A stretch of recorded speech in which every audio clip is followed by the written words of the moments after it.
Hello students, let's start. Chapter number first, resource and development.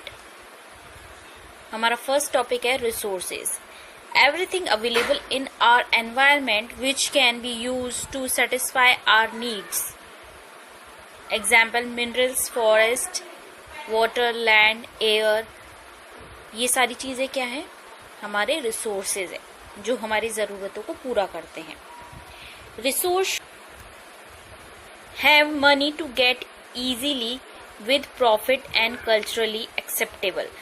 जिनको हम easily प्राप्त कर सकते हैं, जिनसे हमें प्रॉफिट होता है और हमारी कल्चर पे उसका अच्छा ही असर पड़े, खराब असर ना पड़े. Resources must not be under the religious place which hurts the people. जो रिसोर्सेज हैं वो धार्मिक स्थानों पे ना मिले, क्योंकि अगर कोई मंदिर या मस्जिद तोड़ी जाएंगे तो लोगों को इससे तकलीफ होगी.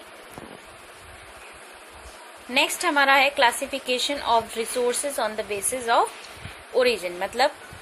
ओरिजिन मतलब शुरुआत जहां से होती है उसके हिसाब से हम इसका क्लासिफिकेशन कर रहे हैं. तो इसमें बायोटिक रिसोर्सेज और अबायोटिक रिसोर्सेज हम पढ़ेंगे या इसको हम डिवाइड करेंगे. तो आपको अच्छे से मालूम है, बायोटिक माने जो लिविंग थिंग्स होती हैं और अबायोटिक मीन्स जो नॉन लिविंग थिंग्स होती हैं. These are obtained from the living things and have lived such as human being, flora and fauna, fisheries, livestock, etc. ठीक है. और अबायोटिक क्या होती हैं? जो नॉन लिविंग होती हैं. all those things which are composed on non living things are abiotic resources. example, rocks and minerals. Next topic है हमारा on the basis of accessibility renewable resources. तो इसमें फर्स्ट है हमारा the resources which can be renewed और reproduce. ऐसी चीजें जिन्हें हम दोबारा बना सकते हैं या दोबारा उनको रिन्यू किया जा सकता है are non as the renewable और रिप्रीहेंसिबल रिसोर्सेज कहलाते हैं. एग्जाम्पल है इनका solar, wind, water, forest, wild life. मतलब इनको दोबारा बनाया जा सकता है. ठीक है. हवा चलती ही रहती है, सूरज की रोशनी हमें मिलती रहती है, तो सोलर एनर्जी जो बनती है, ठीक है, वो दोबारा बन सकती है. फिर है नॉन रिन्यूएबल रिसोर्सेज जो हम दोबारा नहीं बना सकते हैं. It takes a very geological time. इसमें काफी लंबा टाइम लगता है और इसे नेचर ही बना सकती है. Example, minerals and fossil fuels. ठीक है. जैसे मिनरल्स होते हैं, सोना, चांदी है, कोयला है, इसको हम खुद नहीं बना सकते. ये प्रकृति हमें हजारों वर्ष बाद बना के देती है. These resources take million of years in their formation. इसे बनने में million of years लग जाते हैं. Some of the resources like metals are recyclable. कई metals तो recyclable होते हैं.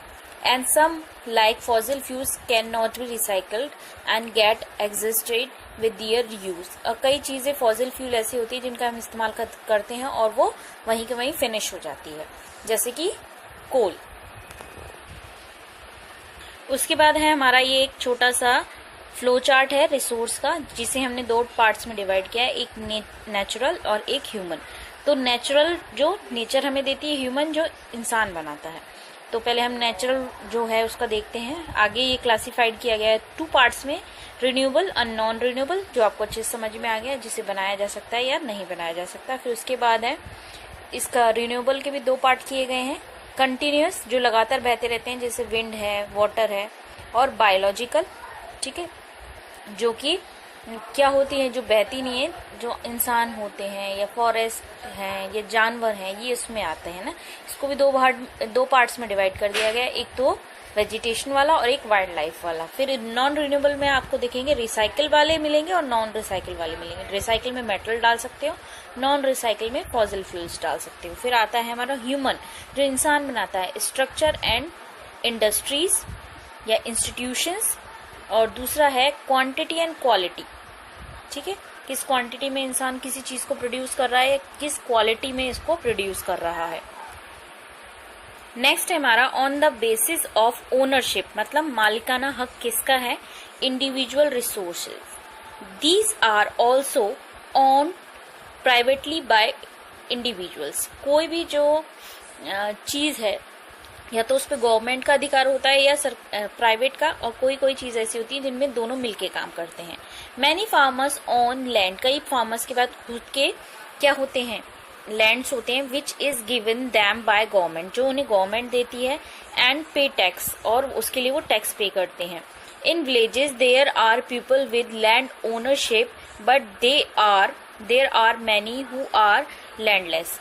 गांव में आपको कई लोग ऐसे दिखेंगे जिनके पास खुद के प्लॉट्स होते हैं, लेकिन कई लोग ऐसे भी होते हैं जिनके पास अपने खुद के फार्म्स नहीं होते हैं। Urban people own plots, houses and other property. अगर शहरी इलाकों में आ जाए तो लोगों के पास प्लॉट्स होते हैं, घर होते हैं, या कोई शॉप है या कोई मॉल है, ये लोगों के खुद के होते हैं।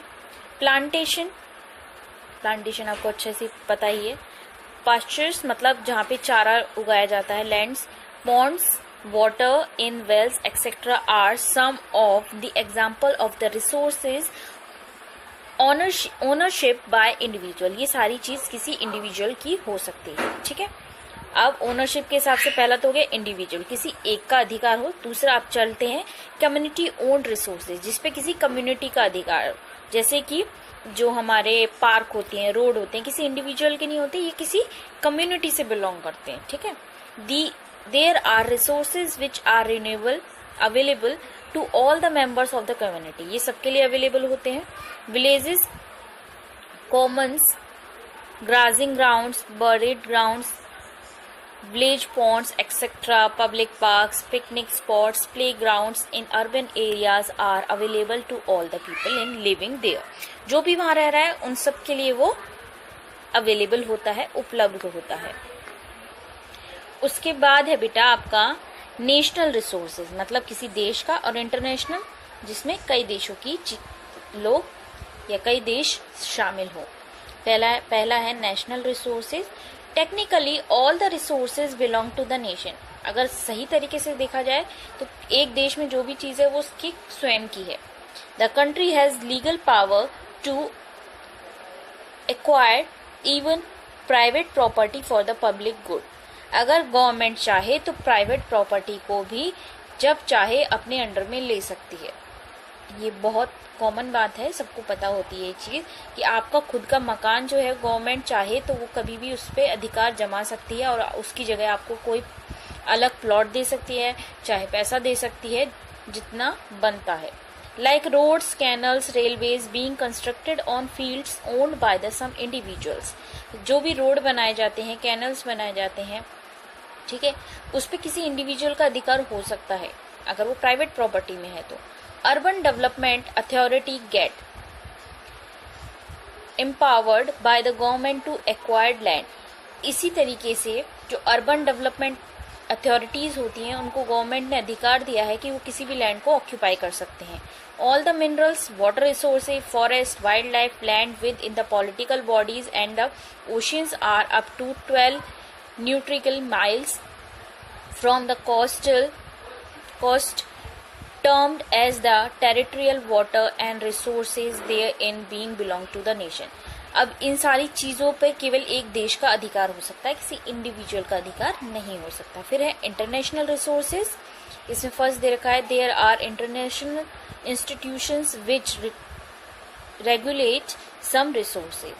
कुछ ऐसे रिसोर्सेज होते हैं जिन पे इंटरनेशनल इंस्टीट्यूशंस का अधिकार होता है, ठीक है, जैसे वर्ल्ड बैंक है या WHO है, ये सारे क्या है, वर्ल्ड ऑर्गेनाइजेशन है। The oceanic resources beyond 2000 kilometre of the executive economic zone belong to open oceans. ऐसा माना जाता है कि 200 किलोमीटर तक तो किसी देश का अधिकार हो सकता है। अगर उससे आगे कोई ओशन जा रहा है तो वो इकोनॉमिकली क्या हो जाएगा, इंटरनेशनल रिसोर्स में तब्दील हो जाएगा। No individual country can use these without the permission of international institution. और इनका इस्तेमाल इंटरनेशनल इंस्टीट्यूशन के परमिशन के बिना नहीं किया जा सकता।